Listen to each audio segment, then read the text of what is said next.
Singapore's political landscape has long been defined by stability and governance, but every so often, a case emerges that shakes the foundations of public trust. To understand this case, let us introduce the key figures involved. The Workers' Party is the main opposition party in Singapore, led by Pritam Singh, the country's first leader of the opposition. Raeesah Khan was a former member of parliament under the Workers' Party, known for advocacy on social justice issues. Sylvia Lim and Faisal Manak are senior members of the party who have played key roles in the party leadership. Well, this controversy would place all of them under intense scrutiny.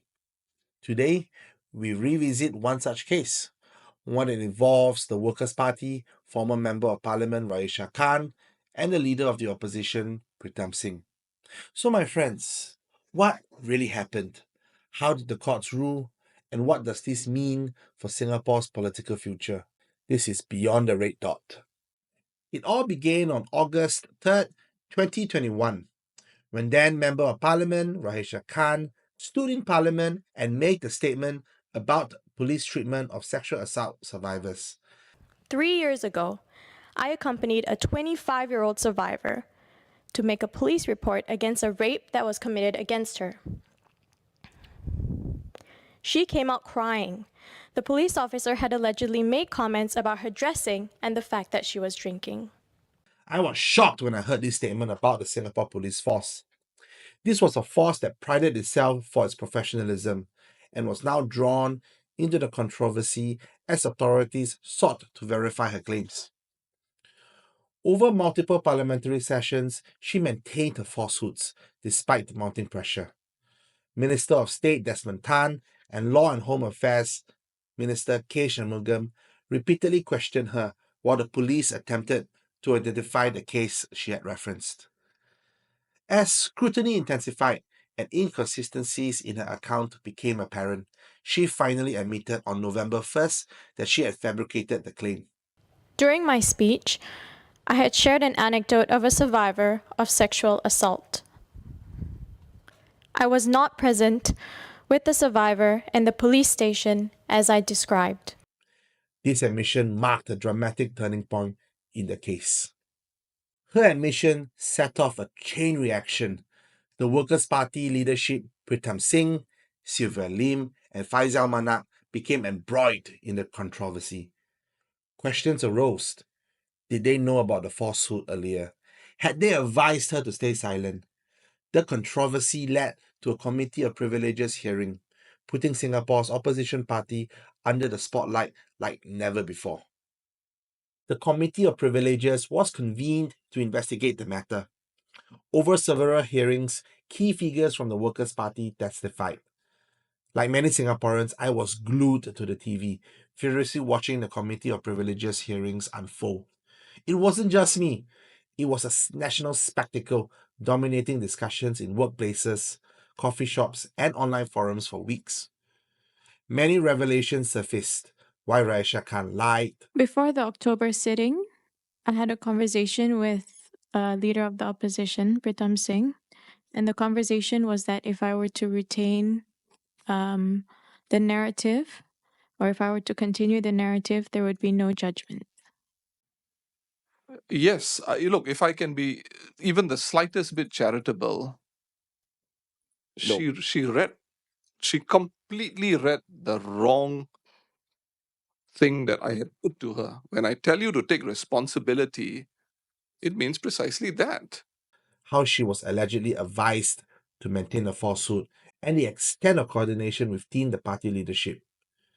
After I made the admission, there was, of course, discussion about my well-being, which I think rightly so, because I had just shared a very deeply personal experience that I've had. And the discussion that followed was that we would not pursue the matter further.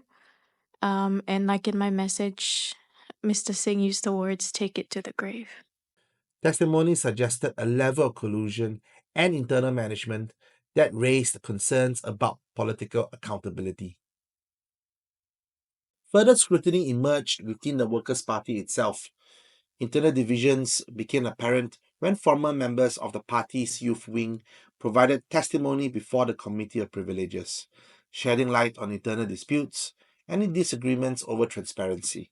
I was surprised because I assumed that when Miss Khan had informed them that they would investigate the matter further, and so when they said that they would take it to the grave, as Miss Khan had put it, I was surprised by that. I think, given that Ms. Han and Mr. Singh's experience with politics is very different, considering Mr. Singh is more seasoned, that she would have relied on him to some extent for clarity and direction, and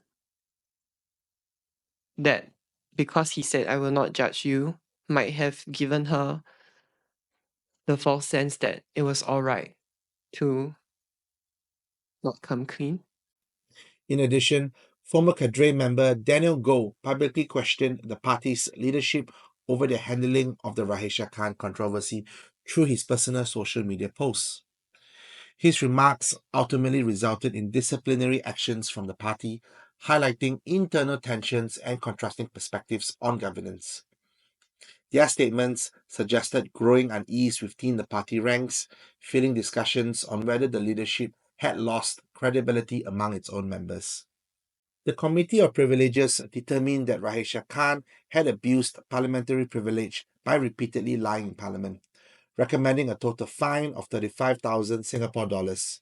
Furthermore, the committee found that Workers' Party leaders, including Pritam Singh and Faizal Manak, were aware of her falsehoods but failed to act appropriately. Their testimonies was deemed untruthful, potentially amounting to perjury, leading to the recommendation that Mr. Singh and Manak be referred to the public prosecutor for further investigation. This marked a historic moment in Singapore's political history. Never before had a leader of the opposition been referred for possible criminal charges. The stakes were high, and the weight of accountability pressed down on the Workers' Party. The nation watched, divided between those who saw this as a necessary step for transparency. We must take the transgression seriously and act on it. And I'm glad that's a conclusion the committee has come to. And those who feared for its impact on opposition politics. When seen as a whole, the COP's processes and the report before Parliament leave many questions, gaps, and omissions, and by extension suggests political partisanship. As the legal proceedings loomed, the political landscape was on the verge of a shift, one that could redefine the future of Singapore's democracy. Fast forward to 2024. After months of deliberation, the case finally reached the courts. Pritam Singh and Faizal Manak were charged under the Penal Code for allegedly giving false evidence under oath. The charges carried significant implications not just for the individuals involved, but for the integrity of political institutions. During the trial, which commenced on October 7th, 2024, and spanned 13 days, several key witnesses provided testimony that was pivotal to the case. Raeesah Khan testified during an August 8th, 2021 meeting that Singh and other senior party members suggested that they should take the lie to the grave. She also recounted on October 3rd, 2021 meeting where Singh implied he would not judge her if she continued with the falsehood. Former party cadres Ms. Low and Mr. Nathan corroborated Khan's accounts, stating that Singh had advised maintaining the false narrative. Their testimonies highlighted internal discussions within the party about managing the fallout from Khan's lie and its potential impact on party's public image. In his defense, Singh denied these allegations, asserting that he had urged Khan to come clean. His defense team sought to impeach the credibility of key prosecution witnesses, particularly Raeesah Khan, by highlighting inconsistencies in her previous statements and questioning her reliability. Despite these efforts, the court found no serious discrepancies in Khan's testimony that warranted impeachment. The defense also probed into the testimonies of former Workers' Party cadres, Ms. Low and Mr. Nathan, suggesting potential biasness. But the prosecution maintained that their testimonies were credible and corroborated key aspects of the case. The trial proceedings were followed closely by Singaporeans, with strong opinions on both sides. This was like an episode of Suits. The drama, the high stakes, the courtroom battles. I was gripped watching each twist unfold, and so was the nation. The trial also raised questions about the legal framework governing members of parliament. Under the law, an MP can be disqualified from office if fined more than 10,000 Singapore dollars or sentenced to at least 1 year in prison. On February 17th, 2025, the Singapore State Court found Singh guilty on 2 counts of lying under oath to a parliamentary committee. Deputy Principal District Judge Luke Tan ruled that Singh had willfully misled the Committee of Privileges and had no intention of allowing Raeesah Khan to clarify the truth in Parliament. Singh received the maximum fine of 7,000 Singapore dollars for each charge, totaling 14,000 Singapore dollars. Despite these fines, his eligibility to contest in future elections remains unaffected, as the fines do not meet the disqualification threshold of 10,000 Singapore dollars for a single offence. The Elections Department later confirmed that Singh can still run for office, mitigating concerns about immediate leadership vacuum within the Workers' Party. Singh has also announced his intention to appeal both the conviction and the sentence. Legal experts weighed in. What does this case mean in terms of precedent? And how will it affect political accountability? Now, as the dust begins to settle, Singapore faces a crucial question. What happens next? The Workers' Party, once seen as the strongest opposition force in Singapore, now finds itself at a crossroads. Will this case weaken their standing, or will it galvanize their supporters? The Workers' Party was already grappling with controversy before the court ruling. In 2023, the party was shaken by the revelation of an extramarital affair between 2 senior members, Leon Pereira and Nicosia. The scandal forced both to resign, dealing a significant blow to the party.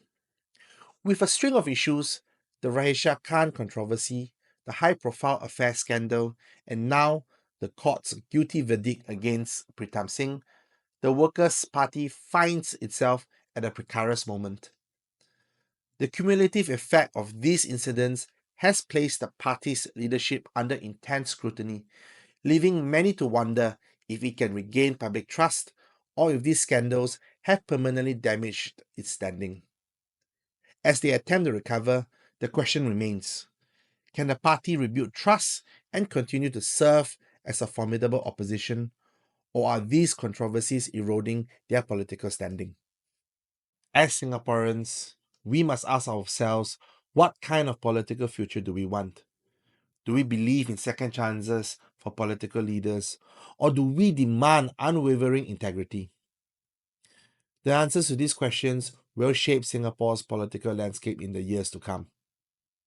Well, my friends, thank you for joining us. This has been Beyond the Red Dot. Don't forget to like, share, and subscribe as we continue to bring you in-depth discussions on the world's and Singapore's most pressing issues.